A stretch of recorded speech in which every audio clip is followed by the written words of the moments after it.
We're Hassani and Danielle Pettiford, and we're a real couple with real problems who almost called it quits. I was very frustrated. I became very disconnected, very jaded and cold. We have 4 children, going on 20 years of marriage, and we practice what we preach. Our mission, to change the way couples relate to one another and teach them the skills needed to improve the quality of their relationships. This is the Couples Academy Show. All right, welcome once again. Today I'm standing in for Hassani. This is the Couples Academy Show, and we're going to be talking about restoring trust, the power of consistency. I think this is an important topic, fellas. I'm Jeff Whitt, and I want to introduce the other brothers. Come on and just let these people know who you are.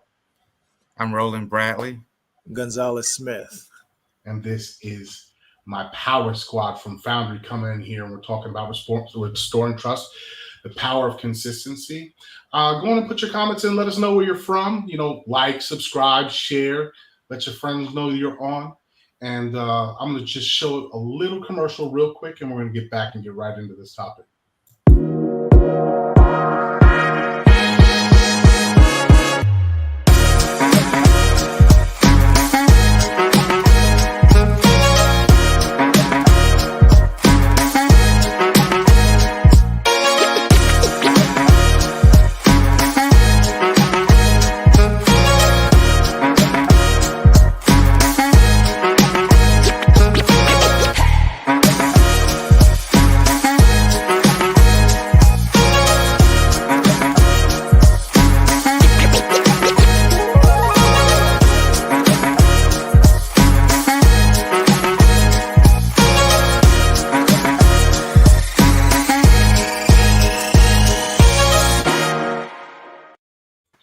So I just want to let you guys know that was Last Chance Week and a little insider's look on what it's like behind the scenes. That's one of the great things that I love about Couples Academy is that weekend. I mean, you're talking about 36 to 38 hours of pretty much just packed with information, packed with all that therapy, that counseling that you try to stretch out over 8 months, but you fight in between every single week.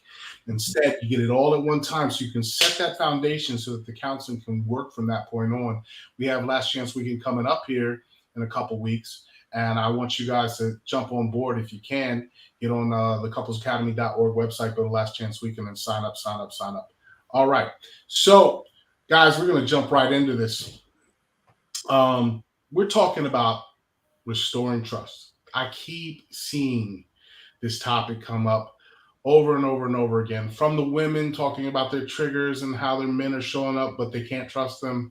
And I see also from the men, like, I've been showing up, but my wife can't trust me, right? When is she going to come back? Well, it really comes down to us setting the tone. I want to go to a comment only because it is so relevant from Brother Ben, who's here a lot. Good morning from Tennessee. Consistency is huge in a relationship, especially two men. Men want their spouses to remain the same. Women want to change their marriage. Is consistency harder for wives? Ooh. All right, Ben. One of the hardest things to do, there's a Bible verse about checking the sty in your own eye before we can look at anybody else's. And what I'm saying about that is a lot of us talk about what we want, but we've created environments, and I'm not saying necessarily you, I don't know your personal situation, but a lot of times we've created environments of inconsistency. And I want you to know what inconsistency is. It is a big, bold-faced, sometimes subtle lie. Inconsistency is when we are not able to be counted on because we're lying. We're either lying to ourselves, and in that, we end up lying to others. The lie that we tell ourselves is we're going to do something. We will literally say to our wives, I'm going to lose weight. I'm going to start eating right. I'm going to take out the trash. I'm going to do this honey-do that list. And then we say life gets in the way and I got busy and I got distracted. We're inconsistent. Now, should women be consistent as well? Absolutely. Of course they should be. But I want to tell you, when you're the person that asks a person out to dinner, you better get ready to pay. Mm-hmm. you better get ready to pay because you're the one who invited. Most of us men have asked our wives to marry us. We better be ready to set that foundation, that sure, solid foundation. And whenever we've gone into tumultuous situations that we've created of our own doing, whether that happened over a long period of time and there was a break, or whether we created it just because we were always that and they never got a chance to see it, we become very unpredictable and inconsistent. And when you become unpredictable and inconsistent in the foundational properties of the relationship, there is no room to even judge someone else until we become consistent on a regular basis and show up in the right ways over a period of time. What say you men to that? Well, really, the fact of the matter is, men, we as the husbands, as the leader, we set the temperature for our marriage. We set the tone for our marriage. And our wives are only going to be as consistent as we lead them to be. Meaning that if we're not consistent in our ways, we can't expect them to be consistent in their ways. We have to lead how we want to be received.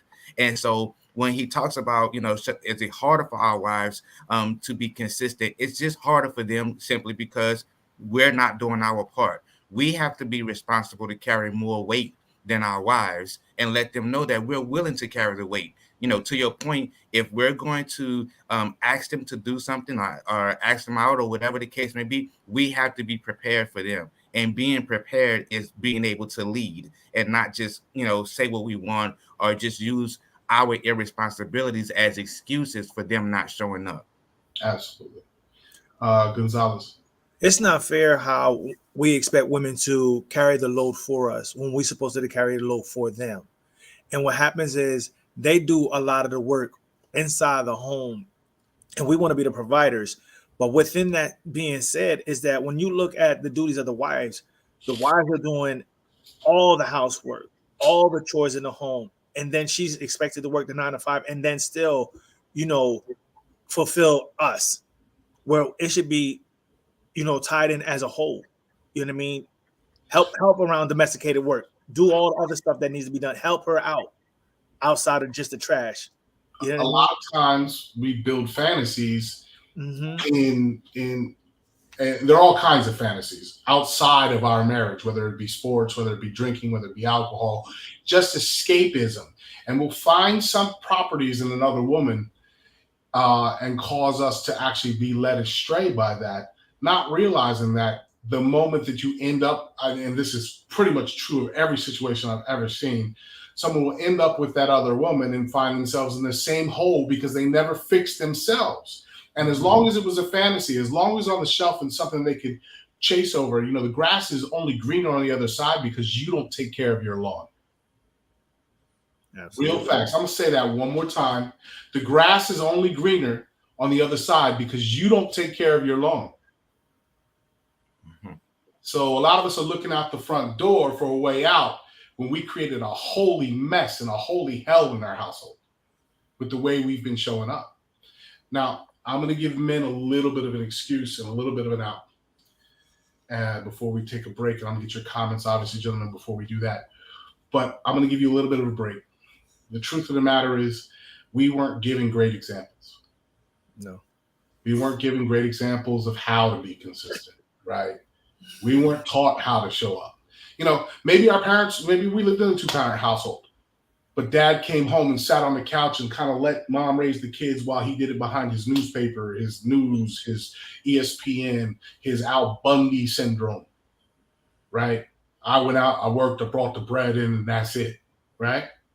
So a lot of us saw that. Other of us didn't even have that 2-parent household. And so we walk in the world with these ideas and identifications of what it means to be a man, but no one taught us. And I hear this all the time from women and from men about their husbands don't need anybody to show them how to be a man. Really? There is nothing in life that does not take good practice and good guidance. There was a time in this world when men had to go through some kind of rites of passage, some kind of ritual, some kind of, and there's still cultures that do it. The Jews still do it. In the Jewish culture, they still do it. In several other cultures, they still do it. But there's a rites of passage to becoming a man. And most of us never, ever, ever receive that kind of training, that kind of attention from a male figure in our lives. And so I'm not giving you a way out, men, by saying that. I'm saying that we have to realize that if we're going to have to change that, we're going to have to break that generational curse in our families if we want to see a change in our households, and if we want our children to grow up and live lives that are as good as or better than we've ever done. You have to set that example and set a foundation that they can build on. It was Isaac Newton who said, it was Isaac Newton who said, if I see a little bit further, it's because I stand on the shoulder of giants. So we're going to have to learn how to rely on men who have gotten what we want. Our rule one, fellas, you got Foundry guys. Our rule one, we have to rely on finding men who have what we want and been where we've been. That excellent marriage has been the people that restored the trust. We're going to get into trust a little bit, but what do you guys say to what was just said? Well, you made a powerful point, but again, Jeff, I don't want to run too far from you. But the old folks used to say, when you know better, you do better. That's and right. A lot of times we don't want to take the responsibility of knowing better. We want to sit in that state of, because we didn't see it, then we don't know how. The resources that we have today, and they have examples of men that can show us the way, but we want to hold on to not knowing, to use that as an excuse that we don't know. And so I don't want to it's a way out, but I don't want men to realize that they have to hold on to that, because the fact of the matter is we can do better, and we have to do better. To your point, we want our wives, we want our children and our children's children. Our children, they don't have to learn from what we say. They learn by how we move and how we act and how we do things. And so we have to make sure that we are setting an example for our wives, for our families, basically, and for ourselves, that we want more than what we have. And we have to use the resources that are available to us. That's right. Our greatest example is our Creator. He was consistent in everything that He's done. We have to just stand in line and stand forward and be in alignment to the examples that we have. Even though we didn't have great examples in the past, there is still hope for us to have greater examples in the future and moving forward. So looking back, you can't get back those yesterdays or those years. So it's all about moving forward from this day forward. Yeah, I agree, gentlemen, wholeheartedly. What I want to do is talk to the men out there. I want to let you know that we have the Foundry experience. So if you haven't joined Foundry, you can go on and sign up for the next class by showing your interest real quick and go into the couplesacademy.org, looking at the services, and go into Foundry. And you can put your info in there. But if you're not quite ready, not quite sure, and just kind of want to find out what it's about, we're having the Foundry experience here in January. And I'd love to see you gentlemen out there. It's been open for a little while just to the men who've already been through Foundry, but we want people who haven't been through the Foundry program yet to come out as well, so you can actually meet with and talk with and see the examples of shining light that is showing up in these brothers' lives on a daily basis. So I'm going to go to that commercial real quick, and then we'll be right back.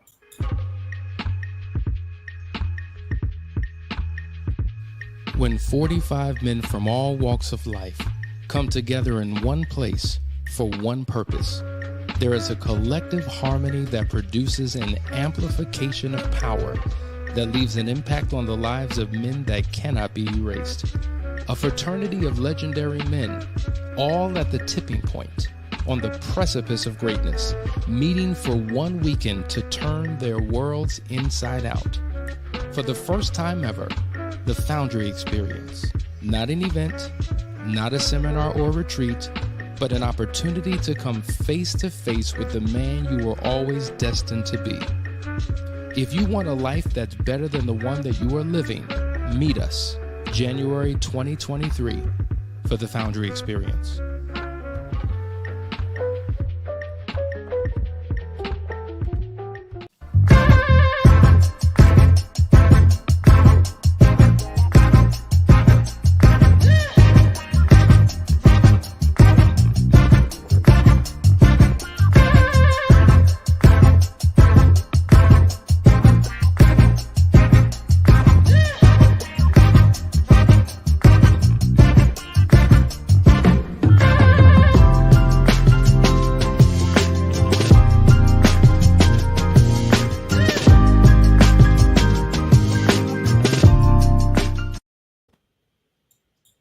right, we're back. And I wanted to just acknowledge some of the people who showed up today in the comments. We got, let's see here. We got Tori Love. Good morning, Couples Academy family. Gunzalis, of course, you're right here with us today. Christina Jackson, good morning from Virginia. Camille from Charlotte. Welcome, Camille. Faith Ortega from the Philippines. Good evening to you. And welcome. Thank you for showing up. Sani, which is coming from England. And we got Ariel, who's coming from Charlotte as well. Good to see some Charlotte showing up today. We got Visham, which is showing up for Chicago. And okay, all right. We've got some good people coming up from all over the world. If I didn't get to you, I'll try to get to you. I see Angel saying, great morning, beautiful people. All right, I did notice a comment that I definitely want to address. Christina Jackson says, how can I be more supportive when my husband doesn't move quickly on things? This is good. I'm ready to cut the check and send him to Foundry, but he's hesitant. Am I doing too much?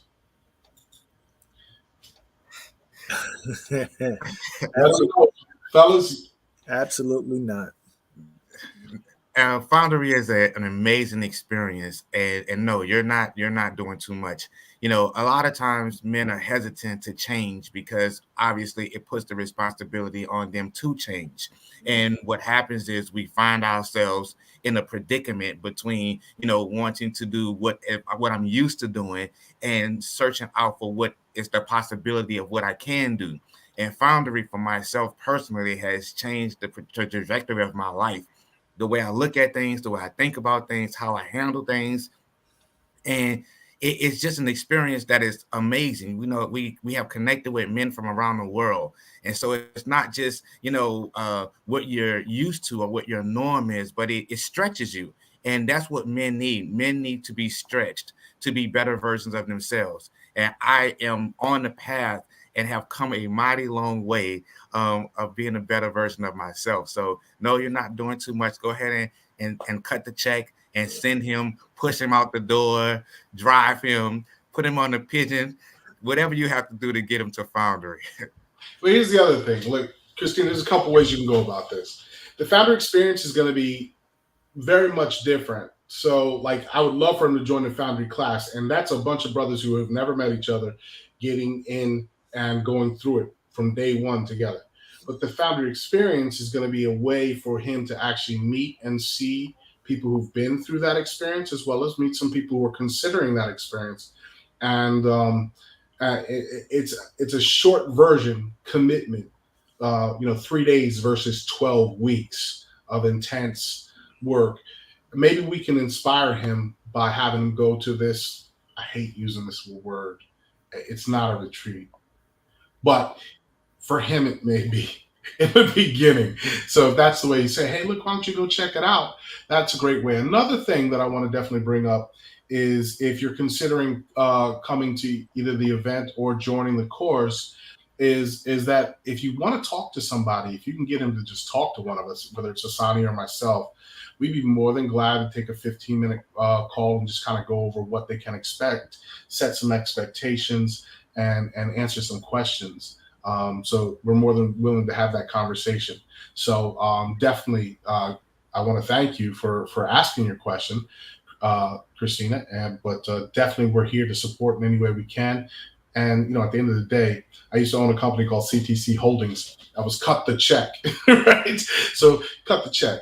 One of the things I did with my spouse when we were trying to find a new way forward, because of some trauma that didn't have anything to do with me per se, but just some other things, is I actually stepped up and spent some money on vacations, and she didn't want to spend that money on those things. And when I did, I went on and booked it and told her I couldn't get it back. Now she had to go. And putting them in that situation sometimes is the best thing. You know your spouse, you know your situation better than I do. So I will tell you that the experience is probably the one that you'd want to do that one on. The other one probably needs a conversation, like I said, with us. But the experience is definitely something that he'll enjoy. I guarantee it. But let's get back into it, guys. Let's talk about trust a little bit more, right? Restoring trust and consistency, right? The steps to restoring trust, right? I talked about this a little bit in one of the other shows, even last week, but I really want to talk about, remember we talked about the certainty bridge. Because at the end of the day, all of you are here for one thing: certainty.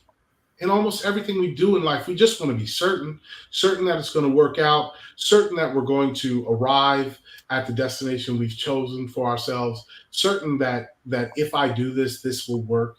And it's uncertainty that holds us back from everything. It's the fear, right? So on one side of this brick, this deep valley that's come in our lives, we have uncertainty, doubt, worry, fear, blame, shame, guilt. And on the other side of this vast crevice where there used to be nothing but solid foundation there before, it's pretty much all crumbled, is certainty. And that certainty, if I tell you that there's a life of wonder and joy and fulfillment right down the street, sitting in a bag, all you got to do is go get it. You're not going to necessarily believe me. But if I can show you in the binoculars, look, this bag is wonderful joy, and I can actually show you that and see it, then what we can do is build a bridge to get there, right? We can go from a fear, worry, doubt, and anxiety, no matter how bad the situation is, and move to a place where we can be certain once again. And what us guys have to realize is we've shattered that bridge, and we want to just jump right back into trust. We want to go, hey, I'm showing up. Like, I haven't done anything. It's been a month, right? It's been 2 months. But what we don't realize is we may have stopped doing the absolute horrific actions that caused, that was discovered and broke the trust. But there's a pile of small things that we considered insignificant that we've built up. And those things eroded at the foundation of that bridge, and eventually it collapsed. And we can't start with jumping right back into trust by not doing the crazy actions that we did after everything fell apart. We have to start with the building blocks that built trust in the first place. Let's say you. Absolutely. You cannot build a house just with one brick. It takes a brick at a time, brick after brick after brick. And you have to be consistent. And sometimes you have to find systems that work for you to build that trust back up. But the most important thing is to be consistent, to be intentional, and to be determined to make sure that you rebuild on a solid foundation. The trust has been broken, the bridge has collapsed, and we have to make sure that when we're building, we build up stronger than it was before. And we want to make sure that we are determined and have the motivation to do so, to make sure that we set the foundation solid, that we build the bridge, that we make sure that it can withstand anything, right? And a lot of times we get discouraged because we've done it 1 or 2 times, and then we're not getting the praise or the acknowledgement of the fact that we've done it. But sometimes you have to do things not expecting anything in return, not expecting the praises, not expecting the accolades. You have to stay consistent on building. You have to have a goal in mind, and you have to press towards that goal. Sorry about that, Jeff. Go ahead. The rubble. When you were talking about how everything crumbles and everything like that, everything I kept seeing was the rubble. You can use the rubble as your advantage, because those are the remnants. Those are the issues that we have to build upon to fortify and strengthen those issues that we had in the past. As far as building a foundation, you have to start from somewhere. And like Roland said, you got to build from the bottom up. You cannot build from the top down. You're lying to yourself. You have to build on top of consistency after consistency and find your integral being. Once I stopped doing the things that I used to do that made matters worse, I focused on making things right and doing it a lot better. And once I focused on doing the things that were not even better, it was just the focus that I had to be intentional, to climb up higher within the marriage, within myself, and just to be integral in all things. See, in order to build back better, I know I'm still on the campaign line, but in order to build this thing back better, see, you can't go back to the way it was when things were good. It has to be built better, right? The last thing you want to do is use 1920s technology to build a 2020 bridge, right? So we want to make sure that this one doesn't crumble. This one doesn't have an opportunity. And we've locked out on all of our security systems to make sure that this one lasts for a millennia. We don't want it to crumble like this one did. And so in order to do that, we have to build the foundation, as Gunzalis and Roland were saying, we have to build that foundation on a solid ground. But it starts with creating a belief. Now, all the wives out there, and I know how y'all love your lists, your honey-do that list, those checklists when you meet a guy, those checklists on whether your husband is being honest or not, those checklists are important. Sometimes they're a pain for us men, but they're there. And in order to reestablish trust, a lot of you want to reestablish trust and you're dealing with triggers. I'm telling you, you want to have another list. These are the things that you want to be able to believe. Now, I would suggest for the men that you ask your spouses this. If you're watching, ask your spouses what they need to be able, what they want to be able to believe about you again. And you're going to find that list is going to have some dramatic things and it's going to have a lot of simple things, right? We often want to fix the dramatic right away, right? And we want the trust to be restored because we're not running the streets anymore. We're not this anymore. But it's the little things that led up to this. I guarantee you, your spouse has been biting their tongue for years. And then there was the straw that broke the camel's back, so to speak, right? And if we just go back and figure out what we want to be able to believe again in order for this relationship to work and create lists. Now, I think that comes on both sides. What does the husband want to believe? Because there were things in his own self that were torn down that caused him to act the way that he does. A lot of times it's insecurity of some kind. And there are things that the spouse can do to contribute to that security system of believing in themselves and realizing themselves and being supportive in that way. But there are also a lot of things that a spouse needs to believe in order to restore trust again. And from those two lists, you can identify a goal. Now, you may have some of the same things on the list, right? And so from that becomes an action plan because that first step is forming a belief. This is how we get back to trust. It starts from fear, doubt, worry, etc., and then moves into wanting to have a new belief to reestablish that connection. That's the first leg. That's the first segment of the bridge. Next, we move to faith, which means we're going to take an action plan on these steps. Now, these will be individual and they will be combined action steps that we're going to do. And this is going to require consistency and transparency, right? And if we can build that consistency and that transparency by taking actions on the small things, not making any major decisions to do anything wrong in that time period, but working on these small things and working our way up to the much more difficult things, we can begin to demonstrate faith with each other. And that faith is action based on the belief. And then also the last one is going to be, not the last one, the next to the last one is going to be trust. See, when someone has performed the same task over and over and over again without fail, it's only natural to trust. See, trust isn't something your wife can naturally do. I mean, unnaturally do. She can't just wake up and decide to trust you again. Trust comes from consistency, right?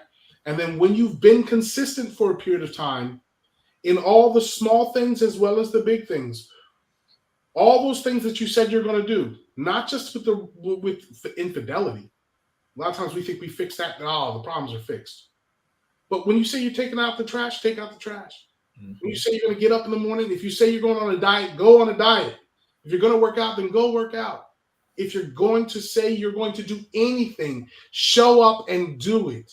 And if you show up and do what you say you're going to do every single time, regardless of the circumstances, this comes first. I committed, I am going to do it.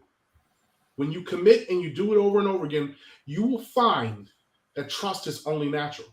And after a period of trust, there will become certainty and there will be no more questions.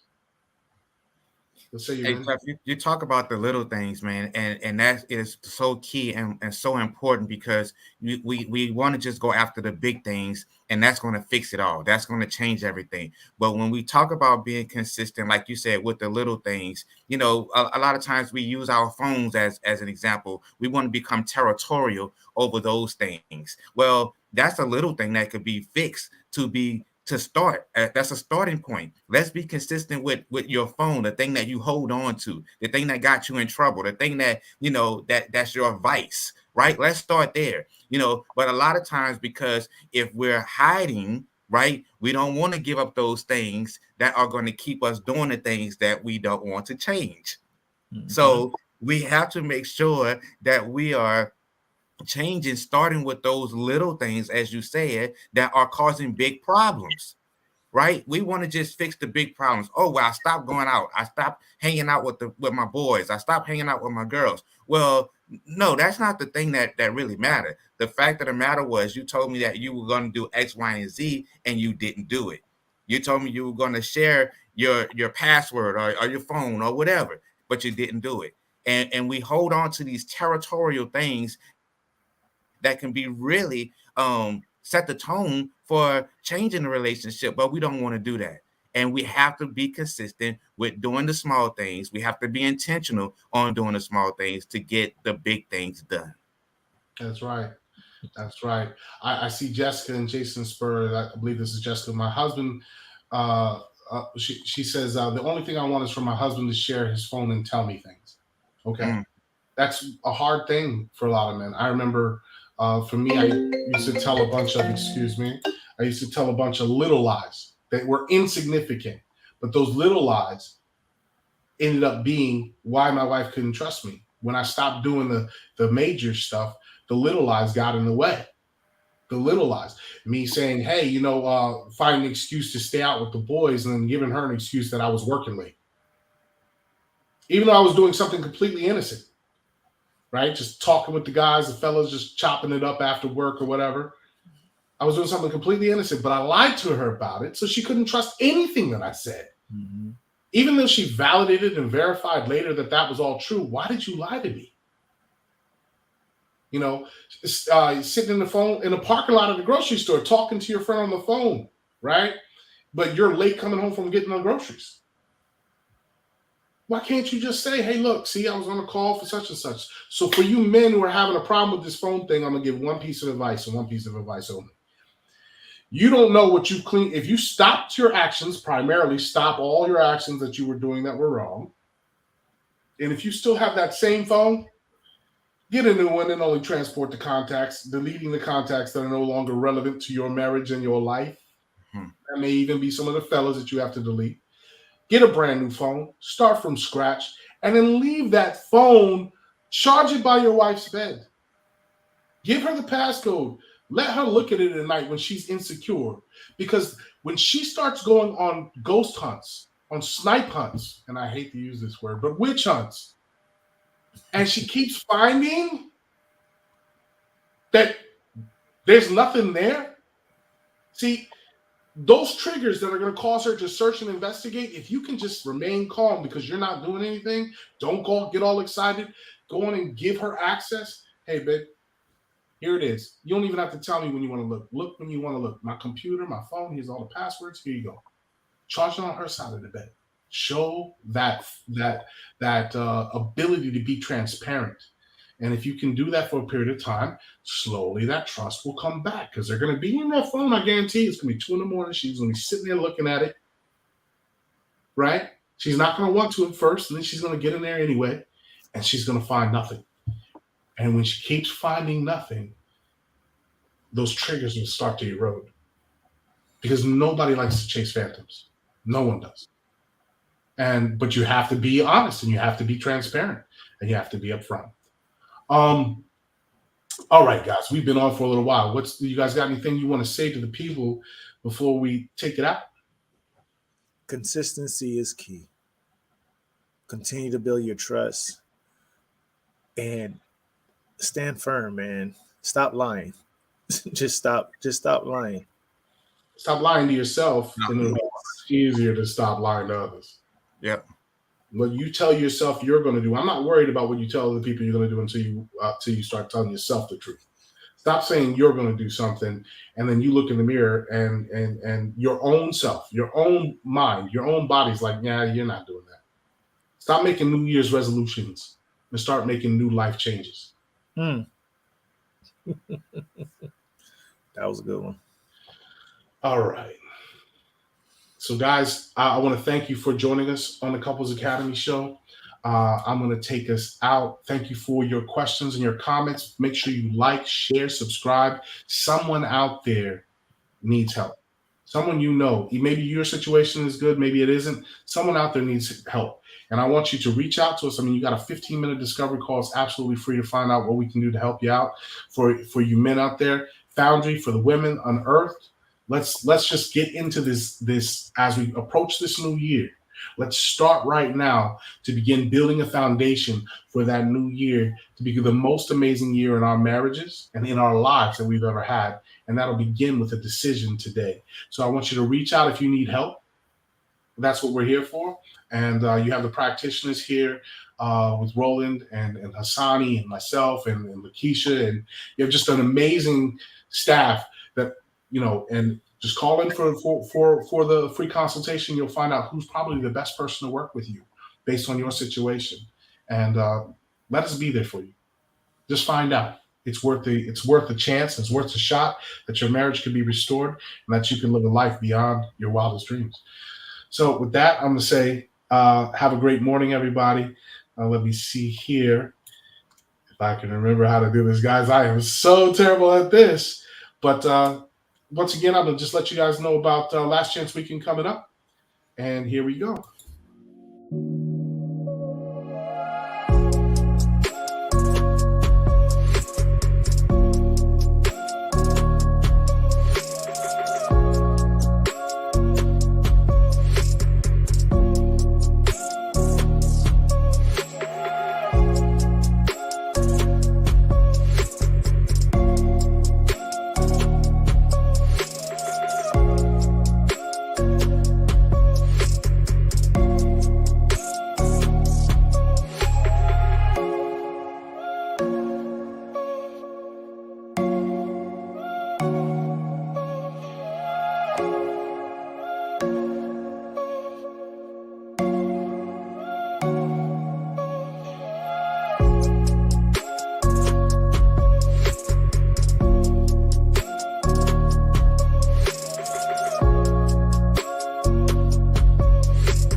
Couples Academy is committed to serving couples around the world by reaching beyond cultural lines and language barriers. We are proud to announce that we now serve the Spanish-speaking community. So whether you're here in the United States or abroad, Couples Academy has a place for you. Couples Academy se compromete a servir parejas de todo el mundo, superando las fronteras culturales y las barreras del idioma. Ahora, estamos orgullosos de anunciar que servimos a la comunidad de habla hispana. Entonces, ya sea que estés aquí en los Estados Unidos o en el extranjero, Couples Academy está aquí para servirle.